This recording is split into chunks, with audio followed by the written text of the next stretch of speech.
ठाण्यामध्ये महायुती म्हणून लढण्याबाबत पडताळणी सुरू, तर पिंपरीमध्ये अजित पवारांसोबत जाण्यास भाजप अनुत्सुक. सूत्रांची न्यूज 18 लोकमतला माहिती. पालिका निवडणुकीच्या तोंडावर आघाडीच्या मुद्द्यावरून काँग्रेसमध्ये अंतर्विरोध. भाई जगतापांकडून स्वबळावर लढण्याचा दावा, तर पक्षश्रेष्ठ निर्णय घेतील. वर्षा गायकवाडांची माहिती. राज्यातील महायुतीच्या आमदारांना सरकारकडून दिवाळी गिफ्ट. विकास कामांसाठी प्रत्येकी 5 कोटींचा निधी मंजूर. विरोधकांकडून सत्ताधाऱ्यांचा समाचार. माझ्यावर टीका करण्यासाठी राणा दाम्पत्याला देवाभाऊंकडून प्रोग्राम. नवरा युवा स्वाभिमानीमध्ये तर बायको भाजपात. हा कसला स्वाभिमान म्हणत कडूंचा राणांवर पलटवार.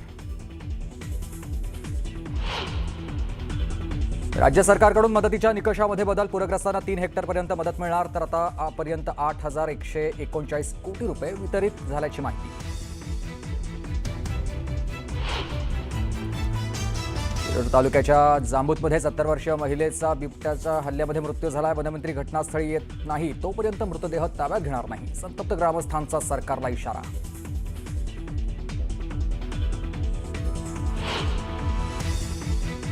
दिवाळी पाडव्यानिमित्त पुण्यातील श्रीमंत दगडूशेठ गणपती मंदिरात आकर्षक सजावट. सकाळपासून दर्शनाला भाविकांची मोठी गर्दी.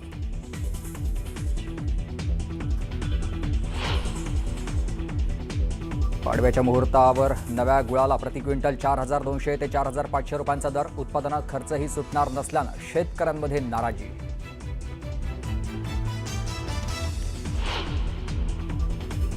फरार आरोपी मेहुल चोक्सीला लवकरच भारतात आणलं जाणार. भारतातील प्रत्यार्पणाला बेल्जियम कोर्टाची परवानगी. आर्थर रोड जेलमध्ये ठेवणार असल्याची माहिती.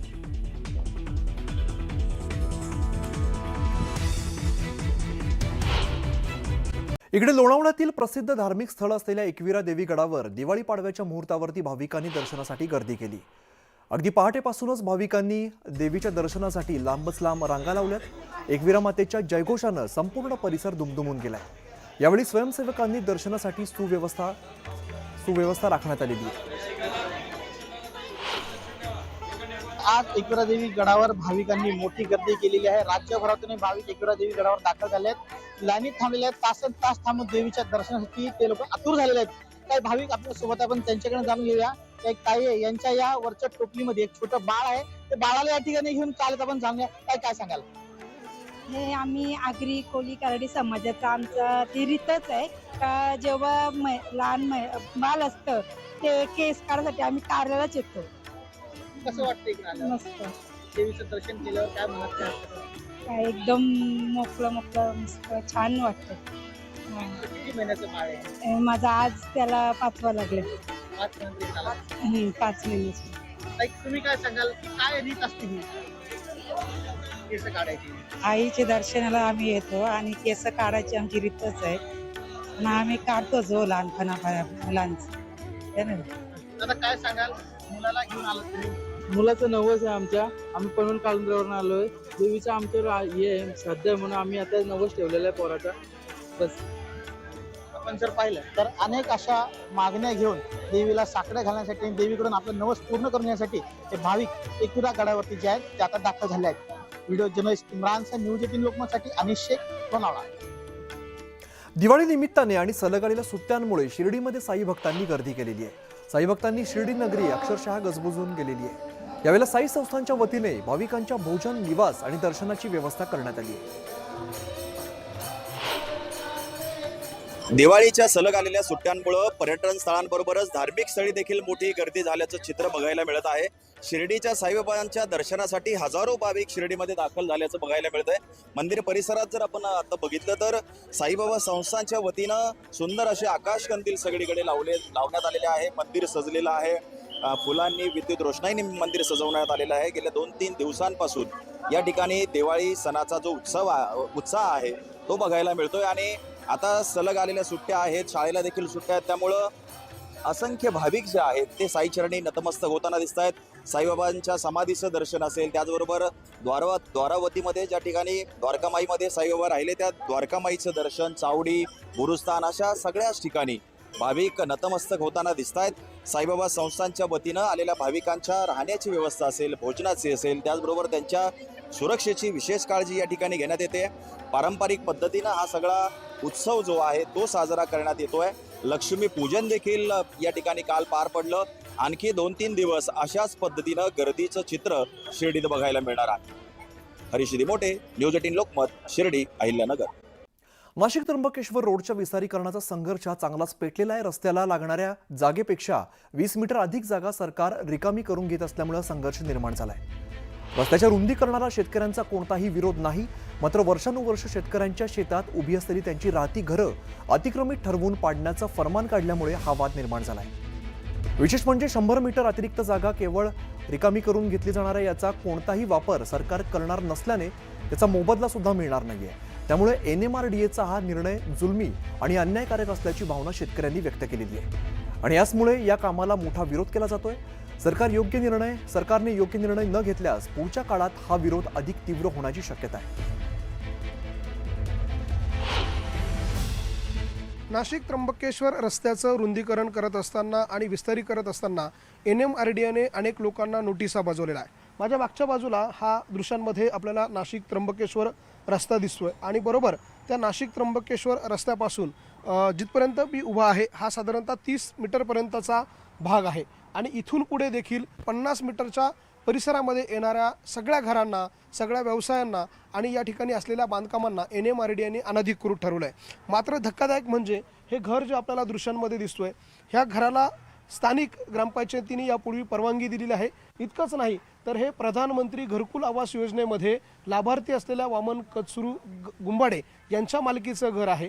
जर ग्रामपंचायतीने या घराला परवानगी दिलेली होती आणि विशेष म्हणजे प्रधानमंत्री घरकुल आवास योजनेमध्ये या लाभार्थींची जागा ही शासनाच्या कागदावरती अधिकृत होती, मग याच घराला अनधिकृत ठरवण्याचं काम NMRDAने कसं केलं असा सवाल या सगळ्याच्या निमित्ताने उपस्थित केला जातोय. आणि त्यामुळे NMRDAने ज्या नोटिसा या भागातल्या शेतकऱ्यांना बजावलेल्या आहे त्यामुळे या भागातल्या शेतकऱ्यांमध्ये प्रचंड नाराजी आहे. आपल्यासोबत या भागातले काही शेतकरी आहे, आपण त्यांच्याशी बोलणार आहोत. ग्रामपंचायतीची स्थापना झाली 1968ला, तेव्हापासूनची ही घरं आहेत आणि मग तुम्ही आत्ता आलेली लोक NMRDA म्हणजे 2017ला आला आणि ते म्हणते की अनधिकृत बांधकाम आहे. तर हा सरळ ग्रामपंचायतीवर तर त्यांच्या अधिकारांवर तर गदा आहेच ही, परंतु स्थानिक जे गावकरी त्यांच्याही उपजीविकेची साधनं असतील म्हणजे अन्न वस्त्र निवारा म्हणजे निवाऱ्यावर त्यांच्या घाला घालता ही अत्यंत दुर्दैवी अशी बाब आहे आणि NMRDAचा आम्ही यासाठी प्रचंड विरोध करणार आहे आणि कुठल्याही प्रकारे ही घरं पाडली जाणार नाही यासाठी आम्ही निकराने प्रयत्न करणार आहोत. आपण बघतोय हे स्थानिक शेतकरी आहे, स्थानिक गावकरी आहे, त्यांची देखील भूमिका हीच आहे की रस्त्याच्या रुंदीकरणाला त्यांचा विरोध नाहीये, रस्ता होतोय त्यालाही विरोध नाहीये, विकासालाही विरोध नाही. मात्र एक्सेस जागा सरकारला का हवी आहे असा प्रश्न या सगळ्यांकडनं उपस्थित केला जातोय. आणि ही जी घरं ग्रामपंचायतीने एकेकाळी अधिकृत ठरवली, ज्या जागांवरती प्रधानमंत्री आवास योजनेचं घर मंजूर झालंय, या घरांना देखील NMRDA कसं अनधिकृत ठरू शकतं. त्यामुळे हा सगळा प्रश्न जो आहे या सगळ्या प्रश्नांवर NMRDA उत्तर देत नाहीये आणि त्यामुळे हा वाद जो आहे तो वाढताना आपल्याला पाहायला मिळतोय. ग्रामपंचायतीने आमच्या व्यवस्था हे बघितलं का बाबा यांची परिस्थिती नाही आहे घर बांधण्याची, तर त्यांनी सहकार्य केलं का बाबा यांना घरकुल द्यावं. घरकुल दिल्यानंतर मग आता आम्ही 4-5 वर्षापूर्वी घर बांधलं आणि 4-5 वर्षातच आम्हाला ही नोटीस आली का तुमचं घर अनधिकृत आहे म्हणून. तर मग आता वडील आजारी आहेत, आई बी आजारी आहेत, का आमची परिस्थिती अशी का आता आम्ही काहीच करू शकत नाही. हे आमचं घर आहे, आम्हाला नोटीस आले त्याच्यावर सांगितलं ही दिवाळी झाली का की तुमचं घर आम्ही तोडणार आहे. मग आम्हाला ते पुढचं सांगायचं नाही, तुम्ही कुठं पण न्या, तुमचं काय घरातला पसारा वगैरे असेल आम्ही तुमचं घर तोडूया. की जमिनी आमच्या नावावर आहे, सातबारे आमच्या नावावर आहे. तुम्हाला जर जमीन पाहिजे आहे ना तर कायदेशीर तुम्ही लँड ॲक्विजिशन ॲक्टनुसार आमचं कॉम्पेन्सेशन द्या, जमिनीची मूल्य द्या आणि मग करा.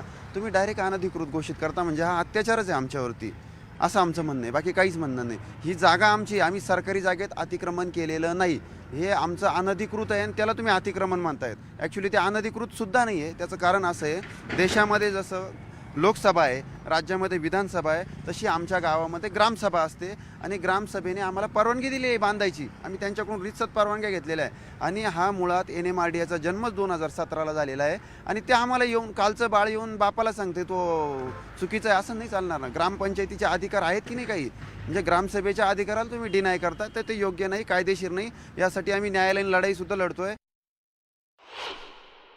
गावामध्ये जे काय आमचे शेतकरी, त्या शेतकऱ्यांनी एक छोटा मोठा व्यवसाय करून अशी आम्ही कर्ज काढून अशा प्रकारचे आम्ही गाळे बांधलेले आहेत. आणि अचानक गेल्या एक 7-8 दिवसापूर्वी NMRDने आम्हाला अचानक अशा नोटिसा देऊन आमचे जे घरं आहे हे पूर्ण घरं उद्ध्वस्त करण्याचं काम त्यांनी चालवलेलं आहे. तर आमची एकच इच्छा आहे, आमची एकच प्रामाणिक सरकारला विनंती आहे की तुम्हाला जो सध्या रस्ता पाहिजे त्या रस्त्यासाठी आम्ही सगळे सकारात्मक आहोत, त्याला आम्ही सहकार्य करायला आहोत. पण त्या इतर तर जागेची तुम्हाला गरज नसेल तर सध्या आमच्या लोकांनी जो व्यवसायासाठी काही कर्ज घेतला असेल, आता एवढी मोठी बिल्डिंग आम्ही बांधली, अजून स्लॅब पाडायच्या आतच जर ती बिल्डिंग पाडली असेल तर आम्ही जे 40-40 लाख रुपये हे कशाच्या जीवावरती लोन फेडायचं. शेवटी आम्हाला आत्महत्येशिवाय पर्याय नाही.